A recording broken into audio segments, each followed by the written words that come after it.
You ever fancied your chances as a spy? You know, 007. Let me tell you two stories that happened to me.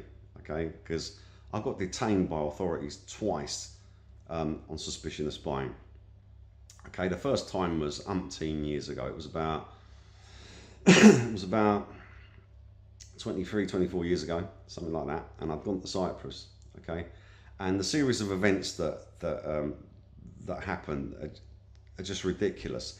I'd gone over there with a girl that I was with, and we were married for a brief period of time.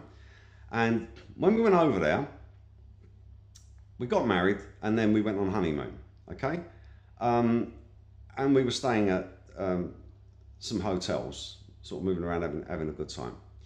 Anyway, what had happened previous to that was that I was stopped by the police, plainclothes police, while I was out snake hunting. I had a snake stick, a bucket, a knife, and they stopped me and asked me what I was doing in these fields. And I said, well, I'm snake hunting. I said, oh, the bucket's for the snakes then, is it? I said, no, actually it's for snails, because I actually found out of season snails where they were hibernating. I don't eat them, but some people do, so I was gathering them up. So that was that. You'd think that was the end of that, okay? But what happened after that, and then after that, is just turned this into a complete and utter joke. I whilst I was out doing my stuff and what have you, and finding different things, I got hold of a little seedling that big, okay, and it was a marijuana seedling. So I uprooted it, and on my way back from snake hunting, I used to stop in the cafe where I had some friends, and I'd show them what I'd caught. I've got a viper or a whip snake or whatever I found, and this time I turned up with that. I said, "Yeah, look at that, what I found." So they were looking at it and they were laughing. So that was the end of that. We were drinking our coffees and smoking and talking and laughing and all the rest of it. And then we all went home.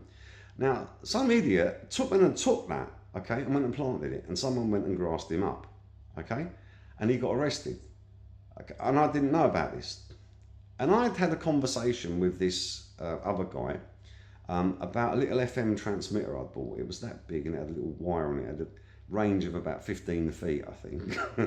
So we were plotting what nonsense we could get up to with it. Anyhow, all of these things built into a picture in the mind of a policeman who'd arrested that other guy for taking that little seedling. Okay, and he two and two made 199. Okay, and I was so angry over the events that had happened at the time that I called him Inspector Clousopoulos.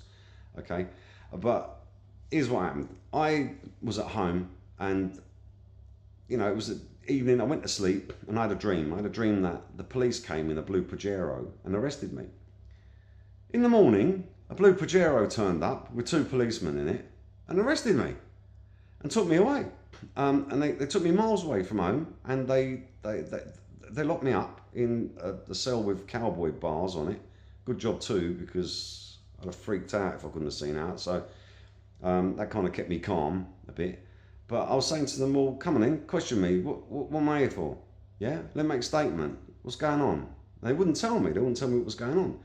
So, well, first off, that's out of order. I don't know what I'm there for. I can't defend myself. Make sure you don't tell him. Then he can't respond, and we don't have to let him go. Right? So that's what was going on. So they took me away in the morning to court. So I'm now in court, standing before a judge, and there's the police there accusing me of stuff, right? So that's the first time I'm actually hearing what it is that I'm supposed to have done, okay? And the story went something like this: him and another man, blah blah blah, did international drug dealing. What? Right? And also blah blah blah. He was found in the area of so and so, and we believe he's a spy for the Turks, right? I was like, what? Now, I was standing there, the spying charge, if it was a charge, they never actually charged me, they just took me to court without even charging me.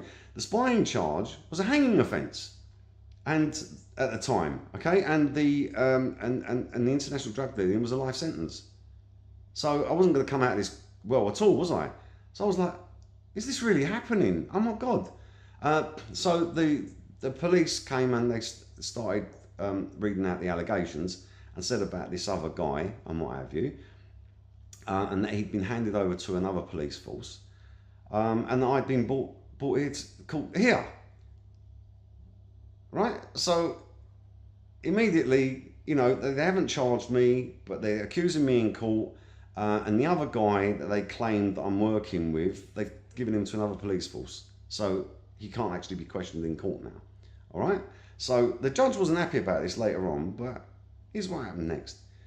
They started saying what had happened. I'd been found in this restricted area, blah, blah, blah, and they believed that I was a Turkish spy. And about this other guy with this seedling, okay, and that somehow I or we were international drug dealers. And they said to the judge that we went to his house, and the judge said, okay, did you find anything? They said, and we searched the house, and then we searched the car. He said, okay, so what did you find? And then we searched the surrounding area around the house. Okay, what did you find? And we also searched his shop. Okay. And now what? We'd like him held for 8 days so that we can search the rest of the island. This really happened in a courtroom, okay? One more thing. The policeman said that he, acting on a tip-off, they'd gone to a field and found the marijuana trees gone. And I made him repeat himself. And the judge told me I couldn't talk, but I made him repeat himself anyway. And he said the same thing again, that they'd gone to a field on a tip-off and found the marijuana trees gone. So they went to the field and found nothing. Okay, so they've searched everything and found nothing. And they also told the judge that they'd had me under surveillance for 2 weeks. And I thought, oh no, you haven't, have you? Because what happened was, you see, I was on honeymoon. Okay, and when we were in the hotel rooms, I remember when the cleaners were coming in, they were looking at us like that, like they were scared of us. I was thinking, what's the matter with these people? Well, they bugged the rooms, didn't I? Dread to think what they heard and saw in that room. Okay, anyone else had the police as an audience during their honeymoon? Me.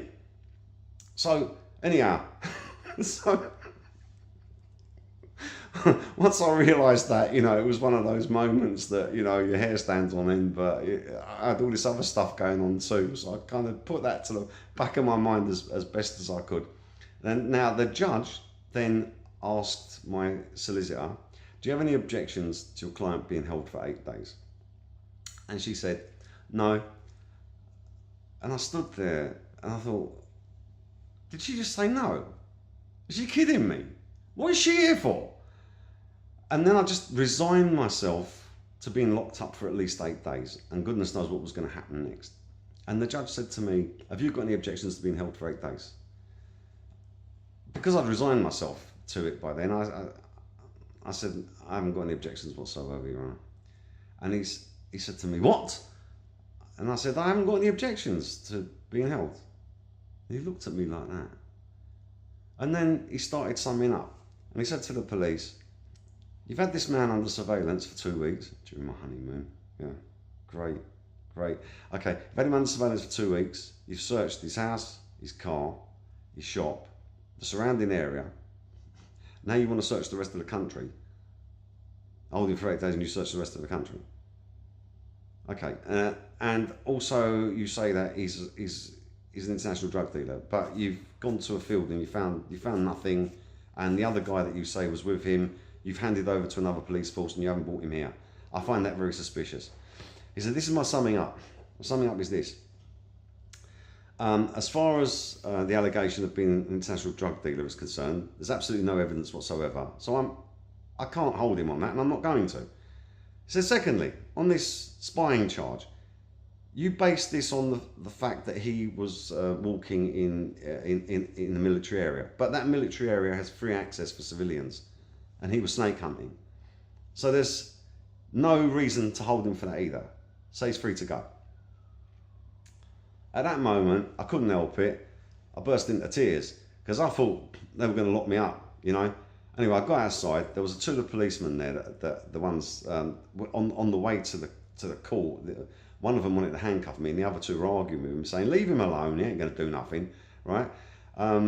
Those two there, I grabbed hold of them, I gave them both a hug. I said, I don't hold anything against you, you're just doing your job, it's all right, okay? And they were pretty shocked that I hugged them, but I was so happy that happened. Okay, anyway, we resolved all of that stuff, and that was out of the way. But I mean, I didn't know that I was arrested for being a spy and an international drug dealer when I spent the night in the cells, so I didn't know what was going on. But then, while I was in that courtroom and they were saying all of that stuff, then, you know, I was really concerned. What, you know, what the hell's going to happen here? You know, go out snake hunting, get done for being a spy, and get hung. That's great. Okay, next one. This was a few years ago with my former partner that some of you have seen on YouTube, and we'd gone into Cyprus, and we'd gone into the north side where the Turkish army are, and, you know, Turkish civilians and that. Okay, and I'll just make it plain now, I haven't got anything against Turkish people at all, nothing. Okay, so we went in there and we were trying to find old relics and buildings and stuff like that. So we ended up on the main roads and we went for miles, and, you know, didn't really find what we were looking for. So we went back again, and then we went into the farmlands, and we started driving through the farmlands, and there was big signs up in some places saying Dikkat, which is like attention. So wherever they were, we wouldn't go, but where they weren't, we'd drive. Okay, fair enough, because there's no sign saying you can't do it. Anyway, we were driving along a road, and I heard whistles going. And I looked up, and there was a flat mountain, and there was a load of soldiers on it. And I said, I think that they're blowing whistles because of us, maybe. But, you know, we haven't gone into any wrong area. Next thing we know, troops come running over with guns. Okay, 2 of them, gasping for breath, and they were very polite and everything. You know, we shared a drink together, a fizzy drink, and we had and we smoked, and we tried to communicate as best we could. And they told us, you have to go that way, you can't go back that way. So we had to carry on going. We just got stopped by a Turkish army. 2 army troops came running through this undergrowth here and stopped us. We didn't understand the word they were saying. Basically, we've come into an area we shouldn't be, and they were very civil to us, they were very polite, they weren't rude at all. He asked me for some water, I gave him some water, then another 2 came, and we showed them our papers, and they said that, you know, we had to sort of go this way, so that's where the way we're going, so we respect what they're saying, so don't want to get arrested. And I went to roll a cigarette, and he took the tobacco and cigarette off me, and he rolled me this. We gave them some drinks, and he rolled me a roll up, so I'm going to smoke it. They were very nice, I must say, they were very, very polite people.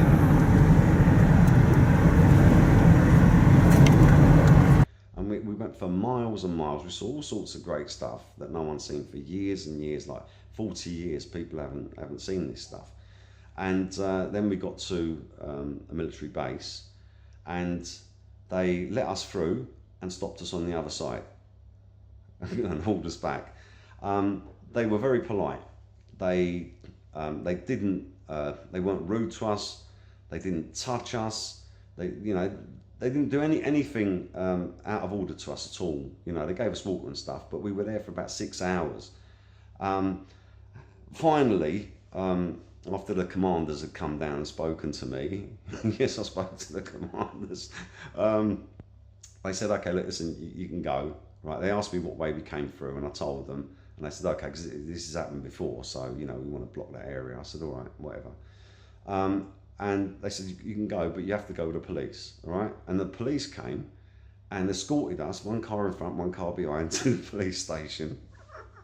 Held there for about another hour and a half, being questioned. Again, they were very polite. There was one who was a little bit rude, but the other ones were telling him off. I can't understand Turkish, but I knew they were telling him off for being out of order. And they actually even gave us some figs when we left. They gave us a bag of figs. I was detained by Turkish troops and Turkish police. After they released me, they gave me figs. So we could take those with us. So we left. So those are my 2 occasions I've been detained by authorities on suspicion of being a spy and all the other rubbish that went with the first one as well, and also that I had an audience during my honeymoon. Well, that's the kind of life that James Bond 007 leads, isn't it?